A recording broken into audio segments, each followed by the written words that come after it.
Hi ನಮಸ್ತೆ ಎಲ್ರಿಗೂ ಸವಿರುಚಿಯ ಆಟ ಚಾನಲ್ಗೆ ಸ್ವಾಗತ. ಇವತ್ತು ನಾನು ಮಾಡ್ತಿರೋಂಥ ರೆಸಿಪಿ ಕೀರೆ ಸೊಪ್ಪಿಂದ ಒಂದು ಪಲ್ಯ ಮಾಡ್ಕೊಳ್ಳೋಣ ಅಂತ. ಅಂದರೆ ಕೀರೆ ಸೊಪ್ಪು ಅಂದರೆ ಗೊತ್ತಲ್ವ ನಿಮಗೆ, ಕಣ್ಣಿಗೆಲ್ಲ ತುಂಬಾ ಒಳ್ಳೆಯದು. ಕೀರೆ ಸೊಪ್ಪು ಅಥವಾ ಅರಿವೆ ಸೊಪ್ಪು ಅಂತ ಹೇಳ್ತೀವಿ ನೋಡಿ, ಅದು ನಾನು ತೊಗೊಂಡಿರೋವಂಥದ್ದು ಚಿಲ್ಕರ್ವೆ ಸೊಪ್ಪು ಇವತ್ತು. ಮತ್ತು ಅದ್ರ ಜೊತೆಗೆ ಪ್ರೋಟೀನ್ ಇರುವಂಥ ಮೊಟ್ಟೆ ಕೂಡ ತೊಗೊಂಡಿದ್ದೀನಿ. ಇದು ಎರಡೂ ಉಪಯೋಗಿಸ್ಕೊಂಡು ನಾನು ಸೊಪ್ಪು ಮತ್ತು ಮೊಟ್ಟೆ ಎರಡೂ ಉಪಯೋಗಿಸ್ಕೊಂಡು ತುಂಬ ರುಚಿಯಾದಂಥ ಒಂದು ಪಲ್ಯ ಮಾಡೋಣ ಅಂತ. ಹೇಗೆ ಮಾಡೋದು ಅಂತ ನೋಡ್ಕೊಳ್ಳೋಣ. ಅದಕ್ಕೂ ಮೊದಲು ಯಾರಾದರೂ ನನ್ನ ಚಾನಲ್ ಸಬ್ಸ್ಕ್ರೈಬ್ ಮಾಡದೆ ನೋಡ್ತಿದ್ರೆ ದಯವಿಟ್ಟು ಸಬ್ಸ್ಕ್ರೈಬ್ ಮಾಡ್ಕೊಳ್ಳಿ. ನಾನಿವತ್ತು ಪಲ್ಯ ಮಾಡೋದಕ್ಕೆ ಚಿಲ್ಕರ್ವೆ ಸೊಪ್ಪು ಒಂದು ಕಟ್ಟು ತೊಗೊಂಡಿದ್ದೀನಿ.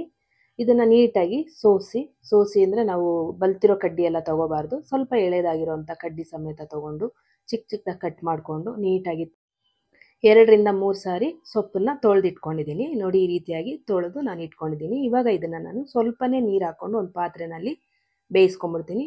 ತುಂಬ ಜಾಸ್ತಿ ಹೊತ್ತೆಲ್ಲ ಬೇಯಿಸೋದು ಬೇಡ, ಒಂದು 3-4 ನಿಮಿಷ ಬೆಂದರೆ ಸಾಕು, ಬೆಂದಿರುತ್ತೆ. ಇದನ್ನು ಮತ್ತೆ ನಾವು ಒಗ್ಗರಣೆನಲ್ಲೂ ಕೂಡ ಬೇಯಿಸ್ಕೊತೀವಿ, ಅದರಿಂದ ತುಂಬ ಜಾಸ್ತಿ ಹೊತ್ತೇನು ಬೇಯಿಸೋದು ಬೇಡ.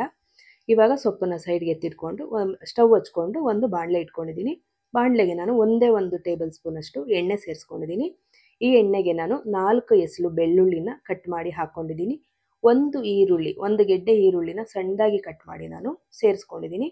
ಇದನ್ನು ಒಗ್ಗರಣೆನಲ್ಲಿ ಈರುಳ್ಳಿ ಬಣ್ಣ ಚೇಂಜ್ ಆಗೋವರೆಗೂ ನಾನು ಫ್ರೈ ಮಾಡ್ಕೋಬೇಕು. ಬೆಳ್ಳುಳ್ಳಿ ಮತ್ತು ಈರುಳ್ಳಿ ಎರಡೂ ಹಸಿ ವಾಸನೆ ಹೋಗಿ ಬಣ್ಣ ಚೇಂಜ್ ಆಗೋವರೆಗೂ ಫ್ರೈ ಮಾಡಿಕೊಂಡು, ಇವಾಗ ನಾನಿಲ್ಲಿ 2 ಮೆಣಸಿನ್ಕಾಯಿ ಒಣಮೆಣಸಿನ್ಕಾಯನ್ನು ಸೇರಿಸ್ಕೊಂಡಿದ್ದೀನಿ ಕಟ್ ಮಾಡಿಕೊಂಡು. ಒಣಮೆಣಸಿನ್ಕಾಯಿ, ಈರುಳ್ಳಿ, ಬೆಳ್ಳುಳ್ಳಿ 3 ಕೂಡ ನಾನಿಲ್ಲಿ ಸ್ವಲ್ಪ ಹೊತ್ತು ಫ್ರೈ ಮಾಡ್ಕೊತೀನಿ. ನೋಡಿ, ಬಣ್ಣ ಚೇಂಜ್ ಆಗ್ತಾ ಇದೆ. ಬಣ್ಣ ಚೇಂಜ್ ಆಗೋವರೆಗೂ ನಾನು ಈರುಳ್ಳಿನ ಫ್ರೈ ಮಾಡ್ಕೊಂಡಿದ್ದೀನಿ. ಇವಾಗ ನಾನು 1/4 ಟೇಬಲ್ ಸ್ಪೂನಷ್ಟು ಜೀರಿಗೆ ಸೇರಿಸ್ಕೊತಾ ಇದ್ದೀನಿ. ಜೀರಿಗೆ ತುಂಬ ರುಚಿ ಇರುತ್ತೆ, ಅದರಿಂದ ಜೀರಿಗೆ ಸೇರಿಸ್ಕೊಂಡಿದ್ದೀನಿ. ಇವಾಗ ನಾನಿಲ್ಲಿ ಬೇಯಿಸಿಟ್ಕೊಂಡಿದ್ದಂಥ ಸೊಪ್ಪು ಅಂದರೆ ಚಿಲ್ಕರ್ವೆ ಸೊಪ್ಪನ್ನ ನಾನಿಲ್ಲಿ ಬೇಯಿಸಿಟ್ಕೊಂಡಿದ್ದೆ ಅಲ್ವಾ, ಸೊಪ್ಪನ್ನು ಕೂಡ ಸೇರಿಸ್ಕೊಂಡು ಒಗ್ಗರಣೆಗೆ ಇದ್ರ ಜೊತೆಗೆ ನಾನು 8 ಮೊಟ್ಟೆಗಳನ್ನ ಹಾಕ್ತಾಯಿದ್ದೀನಿ. ಮೊಟ್ಟೆಗಳನ್ನ ಹಾಕಿದ್ಮೇಲೆ ರುಚಿಗೆ ತಕ್ಕಷ್ಟು ಉಪ್ಪನ್ನು ಕೂಡ ಹಾಕ್ಕೊಂಬಿಡೋಣ. ಉಪ್ಪನ್ನ ಇವಾಗಲೇ ಹಾಕ್ಕೊಂಡ್ರೆ ನಾವು ಮೊಟ್ಟೆಗೆ ಮತ್ತು ಸೊಪ್ಪಿಗೆಲ್ಲ ಉಪ್ಪು ಇವಾಗಲೇ ಒಂದು ಕಡೆಯಿಂದ ಹಿಡ್ಕೊಂಬಿಡುತ್ತೆ. ನಾವು ಲಾಸ್ಟಲ್ಲಿ ಉಪ್ಪು ಹಾಕಿದ್ರೆ ಮೊಟ್ಟೆಗೆಲ್ಲ ಉಪ್ಪು ಹಿಡಿಯೋಲ್ಲ, ಅದರಿಂದ ನಾನು ಇವಾಗಲೇ ಉಪ್ಪು ಹಾಕ್ಕೊಂಡು ಚೆನ್ನಾಗಿ ತಿರುಗಿಸ್ಕೊತಾ ಇರಬೇಕು. ಲೋ ಫ್ಲೇಮ್ ಇಟ್ಕೊಂಡು ಚೆನ್ನಾಗಿ ಕೈ ಆಡಿಸ್ತಾ ಬರೋಣ, ಅಂದರೆ ಮೊಟ್ಟೆ ಯಾವಾಗಲೂ ಅಷ್ಟೇ ಕಚ್ಕೊಂಡ್ಬಿಡುತ್ತೆ ಪಾತ್ರೆಗೆ. ಅದರಿಂದ ನಾವೇನು ಮಾಡಬೇಕು, ಚೆನ್ನಾಗಿ ತಿರುಗಿಸ್ಕೋಬೇಕು. ಚೆನ್ನಾಗಿ ತಿರುಗಿಸ್ಕೋಬೇಕು. ಸ್ವಲ್ಪ ಹೊತ್ತು ನೀರು ಬಿಡುತ್ತೆ ಸೊಪ್ಪಲ್ಲಿ, ಅದೆಲ್ಲ ನೀರು ಡ್ರೈ ಆಗೋವರೆಗೂ ನಾವು ಚೆನ್ನಾಗಿ ತಿರುಗಿಸ್ಕೋತಾ ಬರಬೇಕು. ಪಲ್ಯ ಆವಾಗ ರೆಡಿ ಆಗುತ್ತೆ. ನೋಡಿ, ಈ ರೀತಿಯಾಗಿ ತಿರುಗಿಸ್ಕೋತಾ ಇರಬೇಕು ಕೈ ಬಿಡದೆ. ನಾವು ಸೊಪ್ಪು ಮೊಟ್ಟೆ ಎಲ್ಲದಕ್ಕೂ ಒಂದು ಕಡೆಯಿಂದ ಚೆನ್ನಾಗಿ ಹೊಂದ್ಕೋಬೇಕು. ಈ ರೀತಿಯಾಗಿ ನಾನು ತಿರುಗಿಸ್ಕೋತಾ ಇದ್ದೀನಿ. ನೋಡಿ, ಎಲ್ಲ ಹೊಂದ್ಕೊಂಡಿದೆ. ಸೊಪ್ಪು ಸಪ್ರೇಟ್ ಬೇಯಿಸ್ಕೊಂಡಿದ್ವಿ ಅಲ್ವಾ, ಇವಾಗ ನೋಡಿದ್ರೆ ಮೊಟ್ಟೆ ಜೊತೆ ಚೆನ್ನಾಗಿ ಹೊಂದ್ಕೊಂಡಿದೆ. ತುಂಬಾ ರುಚಿಯಾಗಿರುತ್ತೆ, ತುಂಬ ಬೇಗ ಕೂಡ ಆಗೋಗ್ಬಿಡುತ್ತೆ. ಮೊಟ್ಟೆಯಲ್ಲಿ ಪ್ರೋಟೀನ್ ಇರುತ್ತೆ, ಸೊಪ್ಪಿನಲ್ಲಿ ಫೈಬರ್ ಇರುತ್ತೆ, ತುಂಬಾ ಒಳ್ಳೆಯದು ಆರೋಗ್ಯಕ್ಕೆ. ಚಿಲ್ಕರ್ವೆ ಸೊಪ್ಪು ಕಣ್ಣಿಗೆ ತುಂಬ ಒಳ್ಳೆಯದು.